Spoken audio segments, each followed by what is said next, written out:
Hi there. Welcome to AP BioFun with Dr. D. And today we're going to talk about linked genes. Linked genes are part of Unit 5.4 Modern Genetics or Non-Mendelian Inheritance. Now, why are we talking about this? Well, when Mendel um, discovered his laws of inheritance, he didn't know many things. And some of the things he didn't know is most importantly are he didn't know about genes and he did not know about chromosomes. So because of that, non-Mendelian inheritance includes polygenic inheritance when a trait is affected by more than one gene. So it is not possible to apply Mendelian inheritance rules to that particular trait as multiple genes are involved. Codominance and incomplete dominance, you studied this last year in biology. We talked about sex-linked traits in genes, and today we're going to talk about linked genes. So the law of independent assortment really applies to chromosomes, not to genes, because it is the chromosomes that are going to be separated randomly during meiosis. The homologous pairs are going to be separated during meiosis, not the actual genes. So they could go either end of the cell, either pole during segregation. The genes, however, um, will also segregate independently.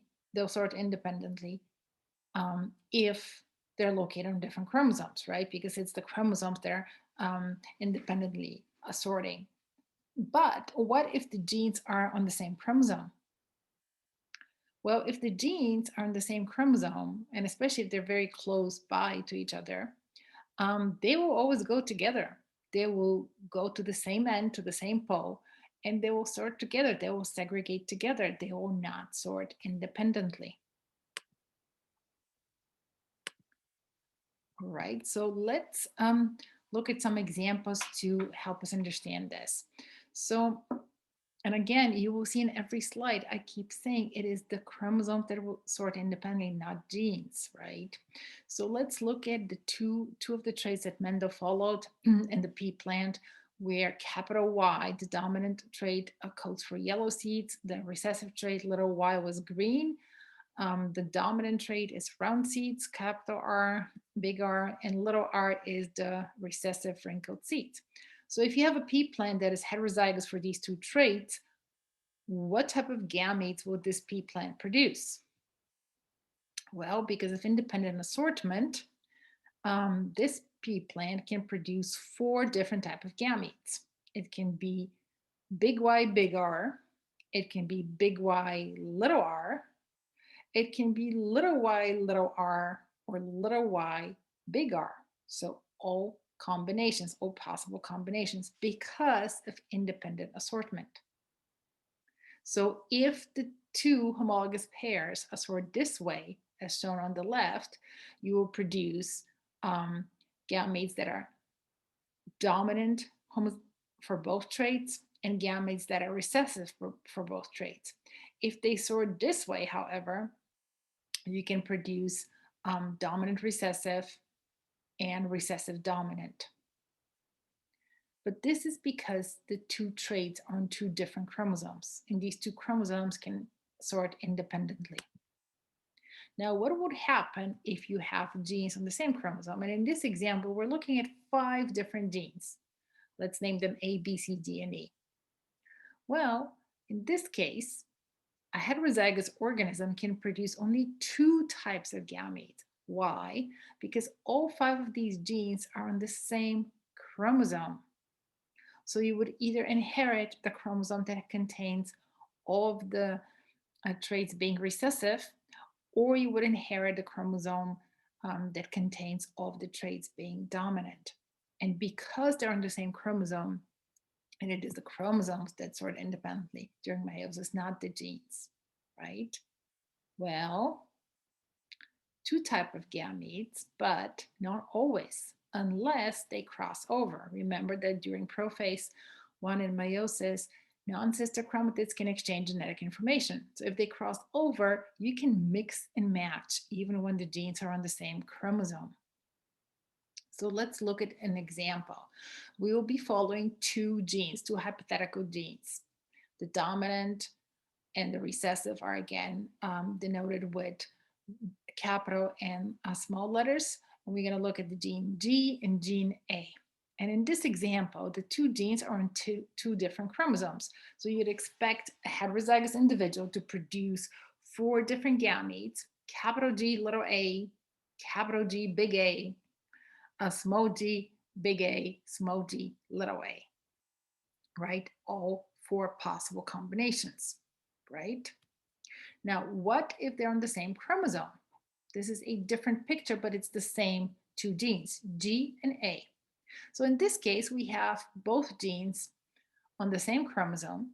And you see here in blue is the chromosome that was inherited from the sperm donor.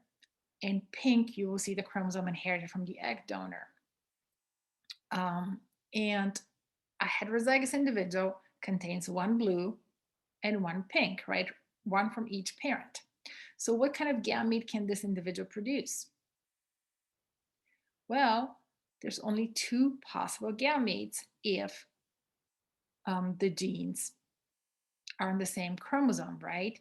You can either be all dominant or all recessive, unless crossover occurs during prophase 1 of meiosis.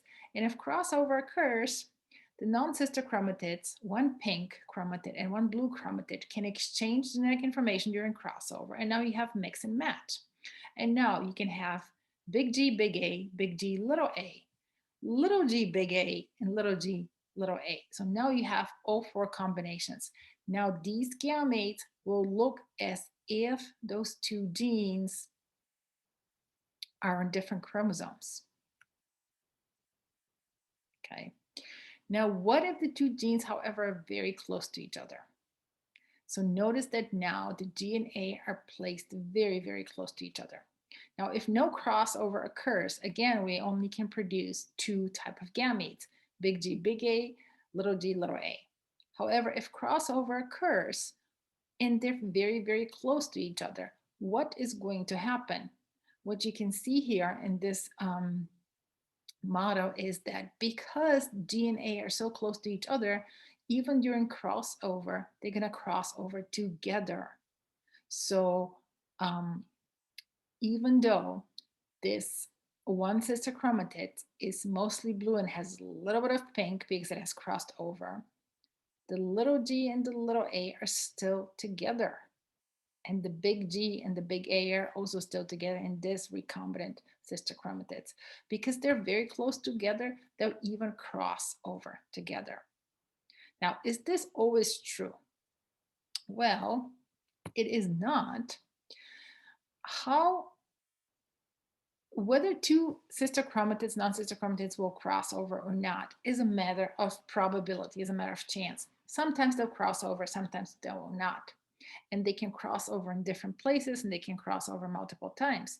So if 2 genes are very far apart, it is more likely that crossovers will occur. If they're close together, it is less likely. So it is possible that these 2 cross over, but the closer they are, the less likely that is. So how frequently non-sister chromatids cross over and 2 traits crossover is really depends on the distance between 2 genes.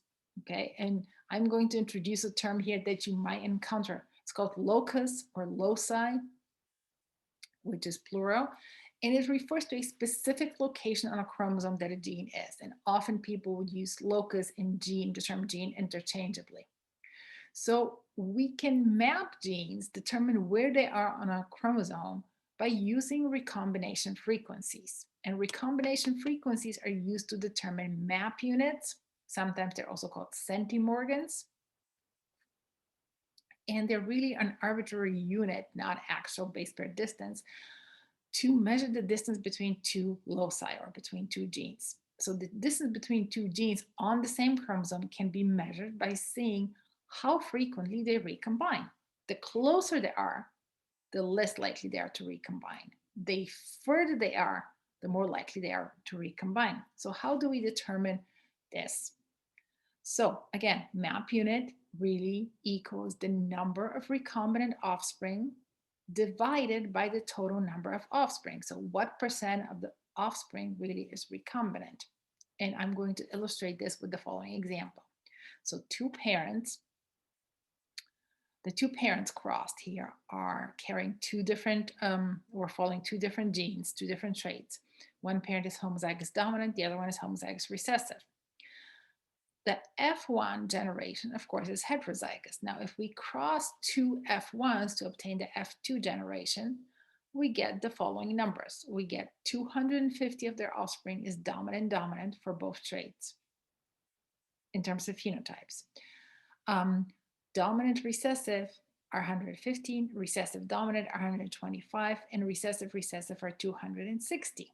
Okay, so the phenotype dominant and the phenotype recessive are the parental phenotypes, right? Because the original parents we started with were either dominant for the two traits or recessive for the two traits.